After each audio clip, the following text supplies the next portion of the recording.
How's it going, Rogues Gallery, and welcome to another Flesh and Blood video here on Red Zone Rogue. Today we have another discussion video. It's actually been a little while since we've done one of these, and it's a topic that has come up in discussion for me personally when talking to other members of the community a few times over the last couple weeks, and it occurred to me that not only not a lot of people know about this, I just think, well, no, that's basically it. Not a lot of people know. Not a lot of people know about this. So it's something that I thought a lot of people did know about, but it turns out no. So we're going to talk about Flesh and Blood's new release schedule and why I think it is awesome. I think it's an absolutely fantastic change, and that's basically what we're going to talk about today. I don't think this is going to be too long of a video, but I think it's very important because, like I said, a lot of people don't know about it, and I think it's a really important change. So before we get started, I do want to mention that I do have a new affiliate, and this is not super new if you keep up to date on the channel, but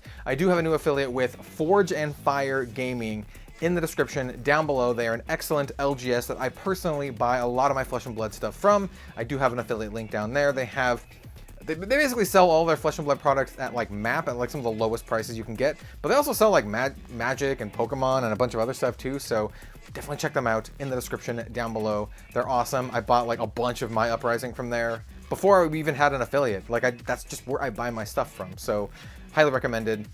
But let's get on to the topic.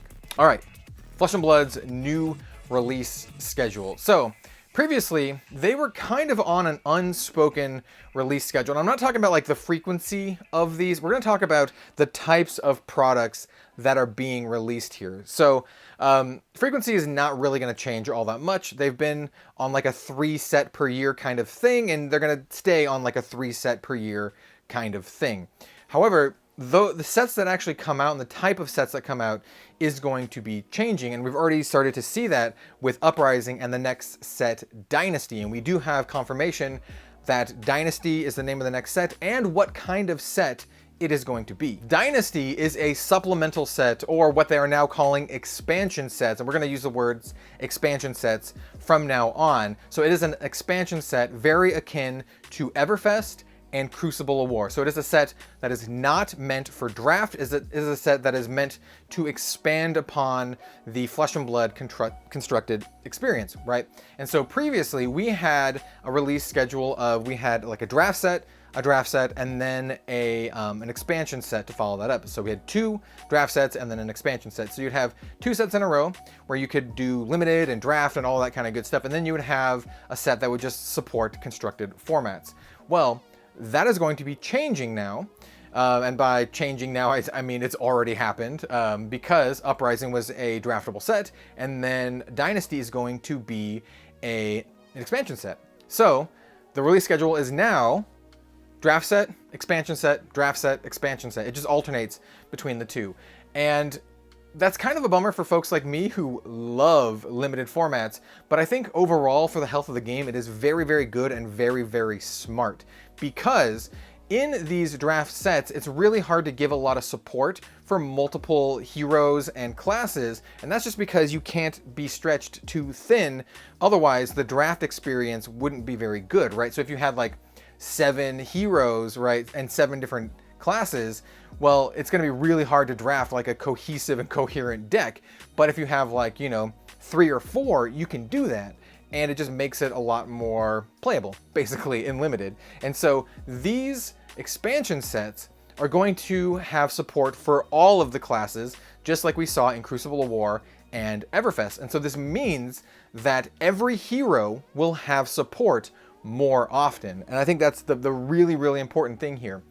Every hero will have support more often. So every other set, you are going to get something for your class. I mean, if you're like me and just play everything and you just love Flesh and Blood and you're just going to buy it no matter what, that's cool. Like almost nothing is going to change other than you're going to be able to draft less.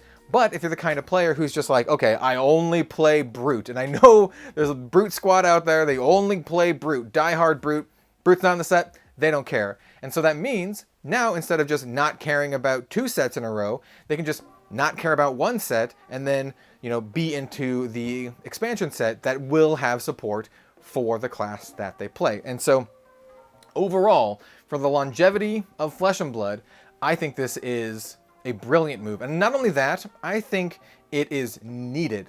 They needed to do this to keep the meta healthy and to keep people interested. And I think those are two completely separate things. And I know like keeping the meta healthy is great for this because like you can add cards that are like silver bullet cards if a hero or class is performing very, very well. You can add those more often in these expansion sets, and you can also add in a bunch of like oddball stuff. We'll talk about that just in a little bit, but I think just being able to tweak the meta as you see fit in these expansion sets is super important, so we don't have really, really stale metas that go a little bit, you know, too far, because, you know, maybe Ranger like is not in a few of the draft sets, right?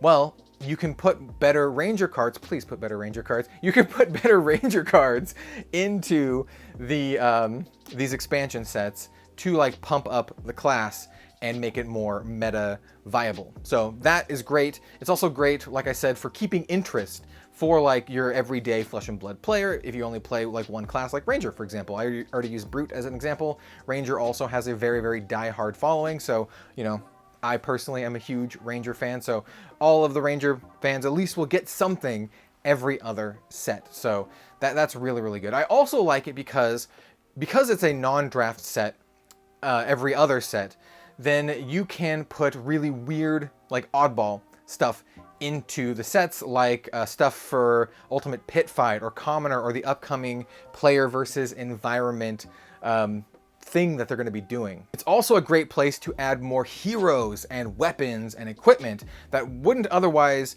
fit well into a draft environment, right? So if you wanted to do like an oddball illusionist, like a blue themed illusionist, because we already have a red one and a yellow one, like a blue themed illusionist, and you don't think it can fit into like a main set, then you can just put it in one of these expansion sets. And have been doing stuff like that with like Valda Brightaxe and Benji and all of the heroes that appear in like Crucible of War and Everfest, save maybe Starvo. We're not gonna talk about Starvo here, but I think it's just a really good thing to have these more often. Like I said, the only downside I can see here is that we'll just have less limited, which is, once again, kind of a bummer. And that also means that some years you'll have 2 expansion sets and only 1 like draft set, but it also means some years you'll have 2 draft sets and 1 expansion set. So it'll just be kind of like these alternating yearly kind of things. And that's like on top of all of the new other stuff they're doing, like the classic battles products, which I really think I mean, I don't think I like them. I do like them.